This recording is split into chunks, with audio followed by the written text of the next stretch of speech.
साथियों अपना question compound interest से है, ठीक है। इसको हम लोग शॉर्टकट तरीके से विद इन सेकेंड करेंगे, है ना।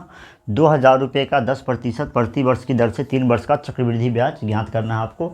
चक्रवृद्धि ब्याज से संबंधित कुछ भी ज्ञात करना है आपको, SI CI का अंतर ज्ञात करना हो, मिश्रण ज्ञात करना हो या कुछ भी करना हो तो बस इस कंसेप्ट को आप लगा देना, काम आपका बन जाएगा, काम हो जाएगा, ठीक है।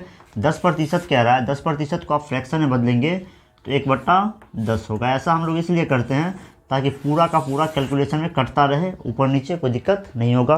तो 1/10 कितना हमने मान लिया, ठीक है। कितने वर्ष में कह रहा है, 3 वर्ष में, तो इस 10 का क्यूब करेंगे आप। 3 वर्ष कह रहा है तो 10 का क्यूब करना है आपको, 2 वर्ष कहेगा तो स्क्वायर करना है, 4 वर्ष कहेगा 10 की पावर 4। 1000 रुपये आपका मूलधन हो गया। मूलधन कितना मान लेना है, 1000 मान लेना है, ठीक है। बस इतना करना है, मूलधन 1000 मान लेना है, ठीक है। 1/10 था, मूलधन कितना मान लिया हमने, 1000 मान लिया। अब कितने वर्ष का कह रहा है, 3 वर्ष का, तो आप 3 डायग्राम बना ले, 1 2 और ये 3, ठीक है। कंपाउंड इंटरेस्ट में क्या, सिंपल इंटरेस्ट में हर एक साल ब्याज क्या होता है, बराबर होता है।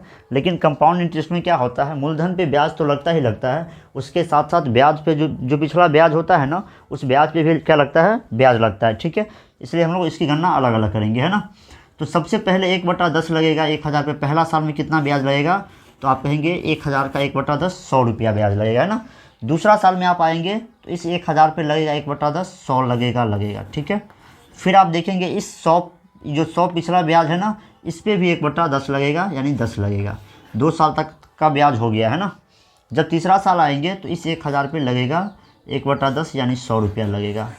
इस 100 पे लगेगा 10, इस 100 पे लगेगा 10 और इस 10 पे लगेगा 10 का 1/10 1, यानी ये आपका कंपाउंड इंटरेस्ट हो गया 100 100 200 201 300 331। आपका कंपाउंड इंटरेस्ट कितना हो गया, CI 331 हो गया, ठीक है।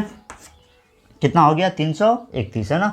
आपने मूलधन कितना माना हुआ है, 1000 रुपया, और मूलधन है कितना वास्तव में 2000, यानी 1000 की वैल्यू ही हमको 2000 दी गई है, यानी कि 1 की वैल्यू आप निकालेंगे तो 2 यूनिट निकलेगा। कितना निकलेगा, 2 यूनिट, ठीक है। तो 331 की वैल्यू क्या होगी, 662। आपका CI कितना निकल गया, 662 निकल गया, ठीक है। अगर आपसे SI पूछता यहीं पे तो आप SI में ये सब नहीं आता, SI में ये सब नहीं आता, तो SI कितना होता, 100 200 और ये 300, यानी कि SI आपका निकलता 300 दूना SI 300 निकलता, और 1 की वैल्यू 2 है तो 600 निकलता, ठीक है। CI और SI का डिफरेंस आपसे पूछा जाता तो ये वाला जो है ना, तीनों CI में भी है और उसके साथ साथ ये भी CI में है ना। SI में सिर्फ और सिर्फ ये तीनों हैं, यानी कि SI में जो है ना, ये वाला जो यूनिट है 10 10 20 10 30 और ये 31 ना ज़्यादा है, यानी 31 की वैल्यू कितना आप कहते हैं कि 62 होता, दोनों का डिफरेंस होता, ठीक है।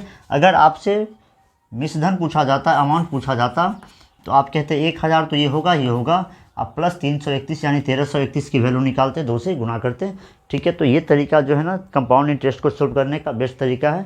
किसी भी क्वेश्चन को आप यहाँ से सोल्व कर सकते हैं।